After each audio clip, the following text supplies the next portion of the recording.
Tonight on Reporting Scotland, Scotland's largest teaching union calls for a 10% pay rise for its members. The billionaire philanthropist Bill Gates visits Edinburgh and commits nearly £30 million to agricultural research. Finally back on track, days after a landslide derailed this train. But could planting trees stop it happening in the future? He was a star of Glasgow 2014, but this Scottish pole vaulter is struggling to recover from a blood clot in time for this year's Games. Sail away across the water. And a concert to get Scotland's most famous paddle steamer moving again after nearly 30 years.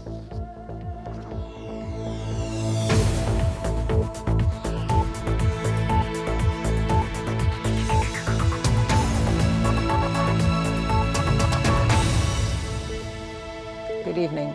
The biggest education union has called for teachers to get a pay rise of 10%. The EIS says this would help make up for the impact of inflation on their wages. Talks on the next pay deal are about to get underway, and the EIS has already warned of possible industrial action if teachers' pay isn't restored to what it calls pre-austerity levels. Here's our education correspondent, Jamie McCaig. Nicola Fisher has been a primary school teacher for more than 20 years. She says the value of her pay isn't what it was, as it hasn't kept up with the cost of living. Well, I think like everybody, we're all feeling the impacts of austerity, and we're all feeling the impacts of increases in food prices, gas and electricity prices. All these things have become much more expensive, and yet pay has remained really stagnant or fallen back in real terms. She's also the president of her union, and today it called for a 10% pay rise. Thank you. Thanks very much. Bye. Well, I think we have to heed the warning signs that are there around teacher recruitment. We are now struggling to fill teacher training courses in some subject areas, and we're struggling to make sure teachers are in front of classes. Pay is a key element of that, along with workload. So we need a significant increase in pay to show that teachers are valued and to ensure that we continue to recruit graduates into the profession. But a 10% rise would be expensive. It goes well beyond the Scottish Government's recent proposed rise for many other public sector workers. That was at least 2% for most and 3% for those on less than $30,000 a year.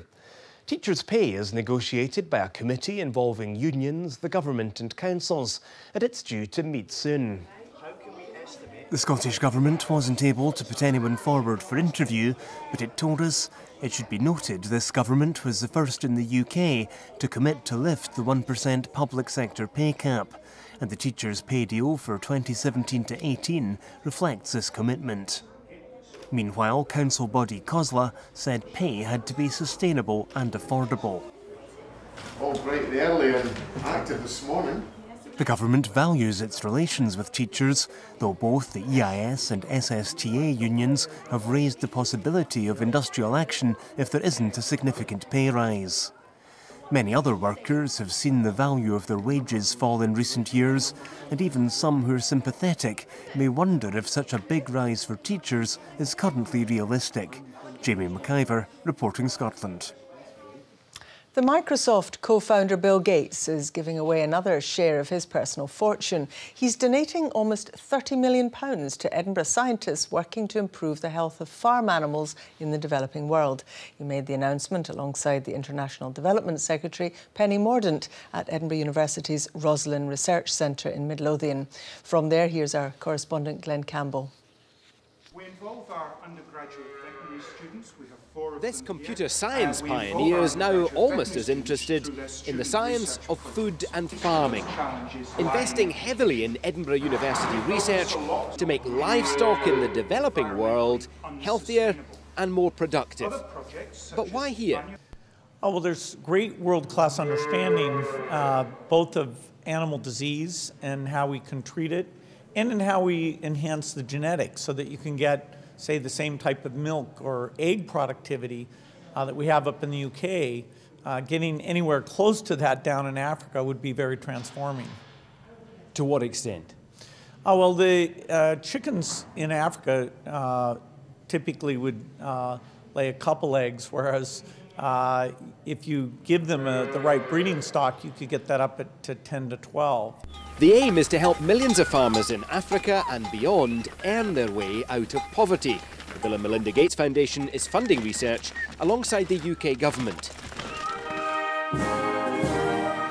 But President Trump intends to slash US contributions to overseas aid.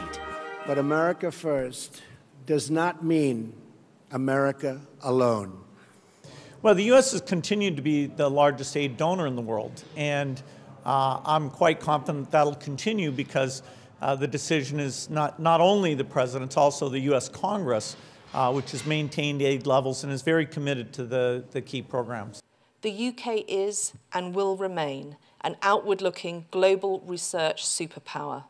The International Development Secretary seems confident Brexit will not set back UK science and the ability of Edinburgh researchers to attract new talent, funding and teamwork. Do you have any concerns that it might go the other way? Well, British research is amazing. Our foundation funds the best scientists in the world, and we have over $1 billion that we've invested in the UK because that's where there is deep expertise. And you know, we can't predict how the collaborations with the rest of Europe will work. We hope that maintains strong, but I'm sure UK science will stay very much in the forefront. As Microsoft co-founder, Bill Gates amassed the world's largest personal fortune, but he's recently slipped to second place on the global rich list. Now, somebody who's decided to give away their fortune, is that progress? Oh, absolutely. I'll disappear altogether from that list as I do a better job giving money away. And with that, he was away to his next appointment. A meeting with the First Minister and NHS Scotland teams working on health improvement in Africa. Glenn Campbell reporting Scotland, Edinburgh. The Scottish Police Authority has confirmed that Chief Constable Phil Gormley will remain on leave while a number of claims against him are investigated. The SPA's Complaints and Conducts Committee will review the situation by February the 23rd. The Scottish Daily Mail has published an apology to the First Minister over its story about flying the Union flag. It had reported that Nicola Sturgeon decreed that the flag should not be flown over dozens of public buildings to mark royal events. The Mail said it was happy to clarify that the decision was taken by former First Minister Alex Salmond in 2010. Ms Sturgeon said the original story was utterly false. The police investigation into missing Fife Airman Corrie McCaig has cost more than £2 million to date, according to figures obtained by the BBC. Corrie McCaig vanished in September 2016 after a night out in Bury St Edmunds. Suffolk Police said careful consideration was given to resourcing all major long-running investigations. The cost of the Edinburgh Tram inquiry has risen to almost £8 million. Chaired by Lord Hardy, it was set up in 2014 to examine why the project was £400 million over budget and completed 5 years late. Our reporter Lisa Summers is in Edinburgh for us tonight. Lisa. Well, barely had trams been running along the streets of Edinburgh, but when the then First Minister Alex Salmond announced that there was to be a public inquiry into what went wrong with the project, he said that it would be swift and thorough, but there was no talk of how much it would cost. Lord Hardy was appointed to lead that investigation into why the trams cost twice as much as they could and delivered only half the line. And what we now know, 3.5 years on, is that the cost to the public purse of that inquiry has risen to almost £8 million. Now, most of that is said to be down to staffing costs and also professional fees, but we don't yet have a timescale on how long the inquiry has to run. We're currently in the midst of the second major phase of evidence gathering, whereby key players have been called to give evidence on the decision making during their part in the project. We still don't know when that will conclude, but after that does, we then have to wait for Lord Hardy to publish a report and make a number of recommendations. Well, that can't come soon enough for Edinburgh City Council, who have already in principle said that they're going to extend the line down to Leith, but they won't want to be seen to be pushing ahead with that until such time as they can take on board any recommendations from the public inquiry. Lisa Summers, thank you very much for that. A crime gang jailed on Monday for their extensive dealings in drugs, firearms and violence were back in court today to hear the restrictions they'll face when they're released from prison. They'll have to abide by rules about how many phones they can own, where they can travel and who they can speak to. Aileen Clark has more. A very serious level of escort for Scotland's most notorious serious crime gang. Jailed for a total of 87 years on Monday, they were back to hear what they're not allowed to do once they serve their sentences and get out of jail. There are 9 members of what was called Scotland's most sophisticated crime gang.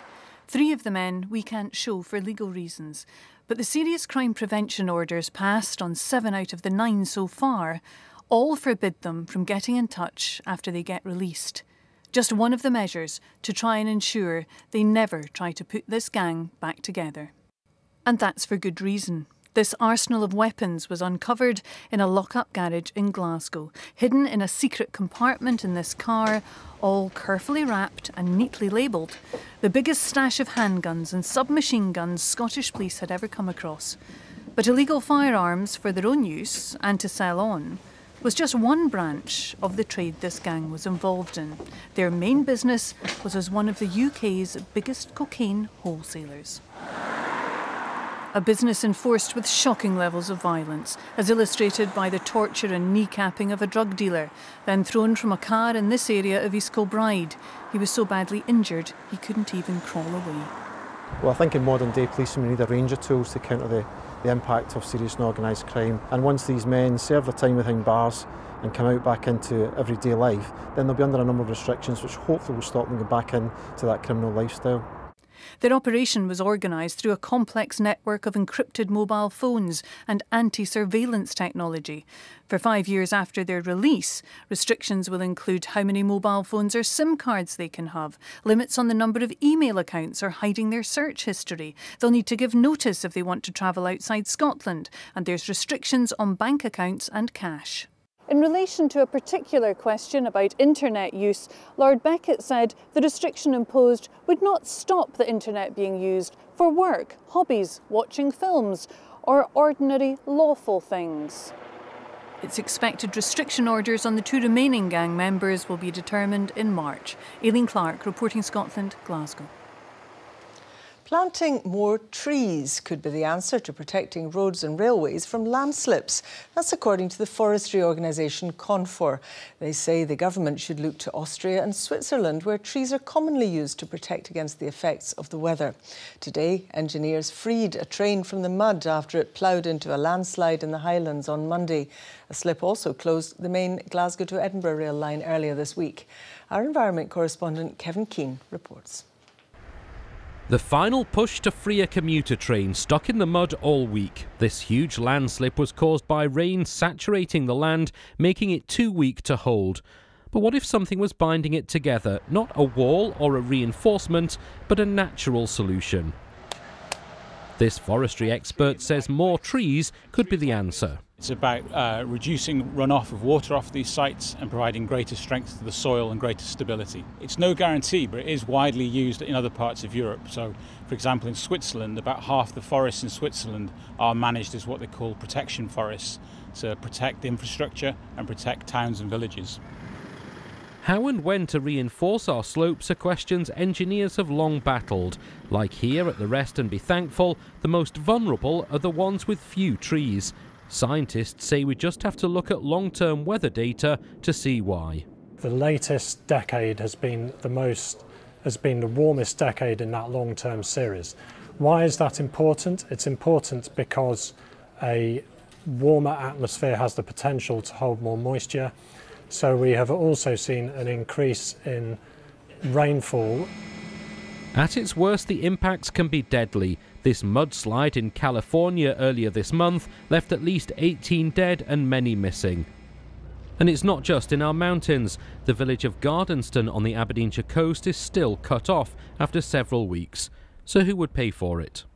Well, this is the key to how we do it, because this would not be of benefit to the individual person who's doing it themselves. So it probably requires to come out of the public purse, and that's back to probably change the subsidy that's coming along. The solution wouldn't apply to all landslips like the one on the Glasgow to Edinburgh line this week, and in the Highlands it wouldn't necessarily involve planting large numbers of new trees. Actually, on those slopes, the trees are already there. They're only about 1 inch high, and what's stopping them growing and the ecosystem recovering is the browsing pressure of either wild-bred deer or sheep, and we could regulate both through law and incentives. Network Rail says it's been reviewing how it protects itself from landslips with acoustic monitoring of slopes among the measures. But it could be that a low-tech approach is now needed to protect our infrastructure from those extreme events. Kevin Keane reporting Scotland. You're watching BBC Reporting Scotland at 16 minutes to 7. A reminder of tonight's top story. The EIS Union says they want a 10% wage rise this year for teachers. And still to come, a special concert to get Scotland's most famous paddle steamer moving again after nearly 30 years. A new RAF radar station to track Russian military aircraft approaching the north of the UK will be operational soon. The £10 million facility is being built at Saxaford on the island of Unston, Shetland, from where John Johnston reports. An act of aggression. 2 Russian Blackjack bombers fly close to Scotland. On their tail, Typhoon aircraft from RAF Lossiemouth intercept them over the North Sea. Now Unst, Britain's most northerly island, is returning to the front line of British defence. Well, what we're finding increasingly is we're being put under pressure by the Russians. They are testing out our air defences on a regular basis, and the Royal Air Force's primary mission is to defend the skies of the United Kingdom, to protect our airspace. The early warning radar station will scan the skies above the Atlantic from Iceland to Norway, protecting the UK's airspace along with that of its NATO allies. The base here will feed key information on aircraft movements to the Quick Reaction Alert Unit. It's responsible for policing international and UK airspace from RAF Lossiemouth in Murray and RAF Coningsby in Lincolnshire. During the last 5 years, the RAF have been scrambled 69 times to intercept Russian military aircraft approaching UK airspace. Russia says its missions are in line with international rules. The threat we've seen has increased over the last few years, and that certainly led to what we've been doing here today in the Shetland Islands. In 2006, the Ministry of Defence closed its radar station in Unst as the threat from Russia receded. 12 years on, how times have changed. John Johnston reporting Scotland, Shetland. In football, concern is growing that some of the country's top footballers could face burnout because of the national team's summer schedule. The players' unions to consult members likely to be involved about their worries over the tour. As David Curry reports, club managers are having their say too. An all-expenses-paid getaway to far-flung locations might appeal to you and me, but the national team's end-of-season trip to Peru, then Mexico, isn't going down well with some. There's concern that prolonging the season for the country's best players could cause burnout in some and breach employment law. PFA Scotland's Chief Executive Fraser Wishart says, "We regard annual leave as a health and safety issue. It's a directive from the European Union which is mandatory. People must be given a break from work. We all need it. We all need to recover mentally and physically." Brendan Rodgers voiced his doubts about the tour yesterday. His Scotland internationals could also be required for a Champions League qualifying campaign at the end of June. It's concerning other managers too. If they're involved in the early rounds of European competition, then it starts to become, I think, a real concern that the players just haven't had a switch off or a break. And that then, I think, ultimately plays a part further down the line. In particular, Celtic, I think they're in the 40th game of the season. I don't think they get much of a break, and eventually they do suffer from burnout, so you have to be wary of that. On the flip side of that, in terms of the national team, it's important to play games. You know, all the players who have been on the fringes of the squad, I think that's an opportunity for them to, you know, put their case forward for upcoming campaigns. European football's governing body UEFA says players should be given 4 weeks holiday per year, 2 of them taken consecutively. But the desire to play international football could mean some of Scotland's top players breach that stipulation. David Curry, reporting Scotland. Athletics, and the Team Scotland pole vaulter Jack Thors faces a race against time to be fit and ready for the Gold Coast Commonwealth Games in April. The 24-year-old is a genuine medal hope in his event, but he suffered a blood clot on New Year's Day, threatening all his preparations. Rona McLeod can tell us more. Jack Thors, 24 years of age now, should be in his prime. At the top of his game, Britain's #1 pole vaulter and ranked in the top 3 in the Commonwealth, Jack Thors' preparations for the Gold Coast were flying high, but now he's been forced to take a more sedate pace. It was 6 a.m. I woke up on New Year's Day and I noticed my right arm was bigger than my left arm, and I had pain in it. The pain kind of didn't get any better, it actually got worse. So then on the 4th of January, I went to the doctors and diagnosed it as a blood clot. This is unbelievably bad luck. After 8 days in hospital, Thors is back in modified training, but his coaching and medical team must remain vigilant. There is absolutely no doubt that Jack's health and well-being is top of the list of priorities. With him being on blood thinners, if he was to come down from a high bar and land badly, there could be some knock-on effects from that, some internal bleeding. But I think that's unlikely to happen. I think we'll be able to manage that properly. Jack Thors, Scottish crowd clapping him down the runway. Thors just missed out on the bronze medal at Glasgow 2014. He's determined to be part of the action in Australia. It would mean everything, yeah. This is what I do with my life. This is my passion, so I want to be there with all my heart, and I'm confident if I'm there on the day, I can do well. He's a very, very positive guy to work with. He's a very fit guy. He has the ability to come back from not being able to train to get strong and quick very quickly. It's probably my best winter's training I've ever had. It was almost eerily well, how well it was going. Every pole vault session was good. I was in the best shape of my life, ready to jump high pretty much indoors and then on to the Commonwealth Games. So far, so good as Thors makes strides in his recovery. Rona McLeod, reporting Scotland. Phil Cunningham, Eddie Reader and Jimmy McGregor are among those singing the praises of a historic paddle steamer at a special concert at Celtic Connections this weekend. The Maid of the Loch, the last of her kind to be built in the British Isles, hasn't set sail for more than 30 years. But the race is on to raise £1 million to make it happen. Our arts correspondent Pauline McLean reports.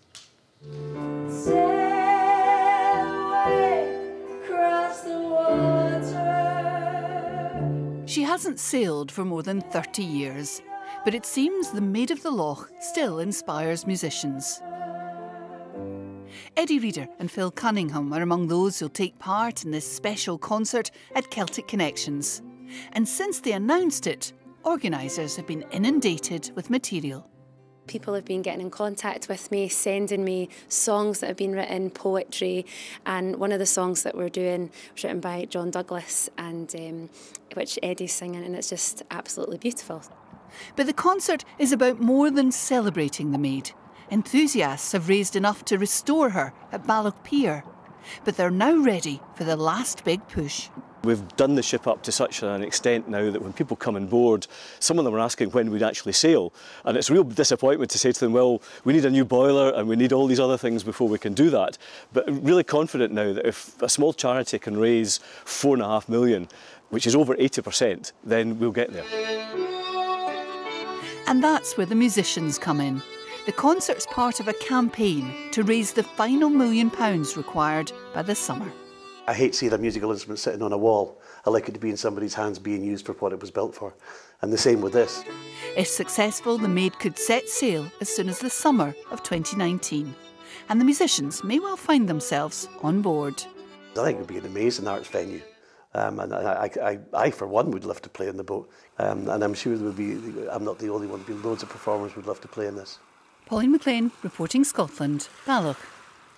I'd go and see that. Thanks very much. Let's see what we can expect from the weekend weather. Here's Corser. Thank you, Sally. Good evening to you all. Well, most of us today enjoyed some crisp spells of winter sunshine, and we had some lovely pictures sent in. This from one of our weather watchers in Oban. Bright blue skies, sunshine, but I'm afraid things are set to change as we look ahead to tonight and the weekend. Things turning rather unsettled. It'll be dry and clear at first, but then we have rain arriving from the west later. A series of weather fronts arriving from the Atlantic. The first bringing some light and patchy rain, with not much making its way eastwards. But behind me, the second weather system. By the early hours, this will bring some heavy, persistent rain and strengthening southerly winds.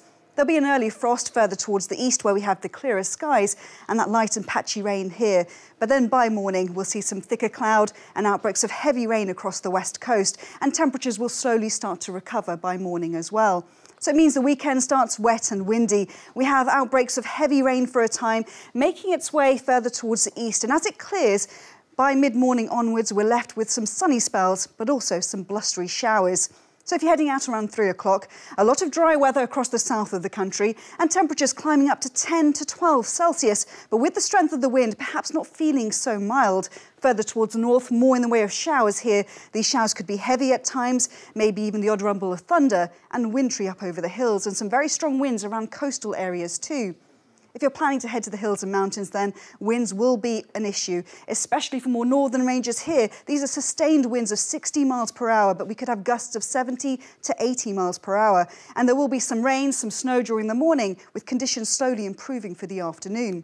For eastern ranges too, there will be some heavy showers at first. And these are also very strong winds, maybe gusting up to 70 miles per hour for the Cairngorms, and for the border hills remaining rather cloudy and drizzly for most of the day. If you're planning to head to the slopes too, it's worth checking ahead because winds could be an issue here too. There may be many runs and slopes closed because of the winds, but things will improve, drier and brighter for the afternoon too. As we look ahead to Saturday night, the winds strengthen even further. For the Northern Isles, they may gust 70 to 75 miles per hour, and there will be some outbreaks of rain. This weather system arriving from the Atlantic. Now, there is some uncertainty for the northern extent of this system, but it does look as if there will be some heavy rain for most of the day across the west. So for Sunday then, there will be outbreaks of rain for the south, for the central lowlands and for Argyll. The best chance of any brighter conditions, most likely across the northeast. And that's your forecast for now. Corser. A reminder now of tonight's main news.